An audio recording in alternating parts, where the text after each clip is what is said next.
Hi, today the psychological myth that we wish to bring to your attention is the question, do bad boys always get the girl? Later on in the video, we'll be analysing 3 in-depth research articles on this myth to find out if it really holds water. But before we go into that, let's have a quick look at what some of our friends think about this myth. I'm Sarah. Hi, Manuel. Tanjong. Okay. Right, Tanjong, I'm Daniel. We're actually conducting a psych research survey, on the psychological myth of whether bad boys get the girl. So what we have here is actually profiles of Adam and Blake, Adam and all his characteristics, his profile here, Blake and all his characteristics, indicate here whether girls, from your experience, would like to date or marry Adam or Blake. So you chose to both date and marry Adam and only date Blake here. Why do you choose that? The guy has a trait of being a good partner or husband, considerate, warm, friendly, something that I look out for more. Adam looks like a good guy to me, and the fact that he looks quite decent, so I feel that he will be able to give you a stable life even after marriage. What about Blake then? He's handsome, he looks very decent in fact. Why do you only choose to date him? He looks like a gangster. When you marry someone, it's like that person has to be stable, because if you marry someone like the naughty, he might just run off halfway. Then you'll be like, oh, I'm cool now, I have many girlfriends now. But then after he gets married, you'll be still doing the same thing. Right. Now that we have an idea of what some of our friends think about the myth, let's have a look at what psychologists have found. In the first research article, Dating Preference of University Women, we try to analyze whether nice guys really do finish last. The researchers used surveys with multiple choices and open-ended questions to find out how important sex was for the participants, the maximum acceptable level of sexual experience in romantic partners, and women's perception of nice guys. And as for the results, the researchers found that women desired nice guy characteristics, but they knew that a majority of other women choose to date sexually experienced, not so nice guys, rather than sexually inexperienced nice guys. They also found that it depended on the kind of relationship that women were looking for.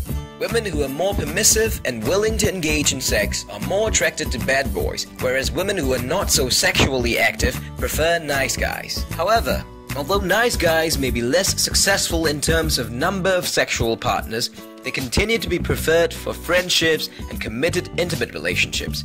So in this context, nice guys, you don't finish last. In our second article, we examine whether women find the dark triad personality attractive independent of physical appearance. The dark triad traits consist of narcissism, psychopathy, and Machiavellianism, aka cunningness. 128 female undergraduates at a British university were surveyed through an online questionnaire by using the Dirty Dozen measure, which is a set of 12 characteristics used as a concise measurement of the dark triad. To limit potential bias, the researchers avoided making references to attributes found to affect attractiveness ratings. The results show that women find the dark triad personality indeed attractive to them. Their studies contradicted those of previous studies which found that women rated dark triad individuals as less agreeable. While this may mitigate attractiveness, low agreeableness has been found to correlate with higher levels of casual sex for both men and women.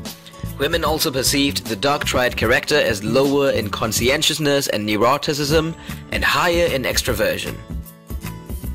One theory called the sexual selection explanation suggests women are responding to some indicator of male quality.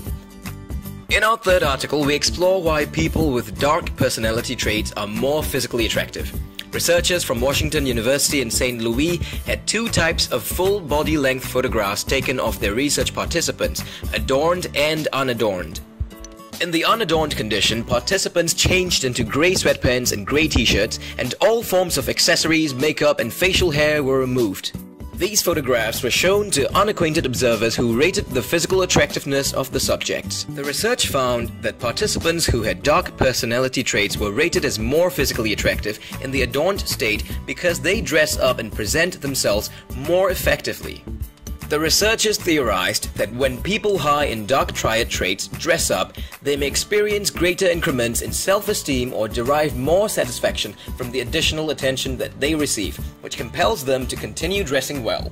An alternative theory is that dressing well may allow those with dark triad traits to obtain romantic partners, especially short-term ones. So, the validity of our myth, the bad boys gets the girl, depends on what it means to get the girl. Our findings suggest that bad boys are more successful in getting into short-term relationships with more girls, whereas nice guys are more likely to get into fewer but serious and committed relationships. However, we also need to consider the possibility that nice guys aren't getting more girls not because girls do not prefer them, but because bad boys with traits of dominance and confidence are more likely to ask a girl out. Additionally, while bad boys generally get into relationships that are short-term and more physical in nature, these relationships could still develop over time and transcend into long-term and committed ones. After all, whoever dictated that women should only be attracted to a certain type of man. And whoever decided that men should only be of a certain nature to get the girl. Right? Right? Wrong?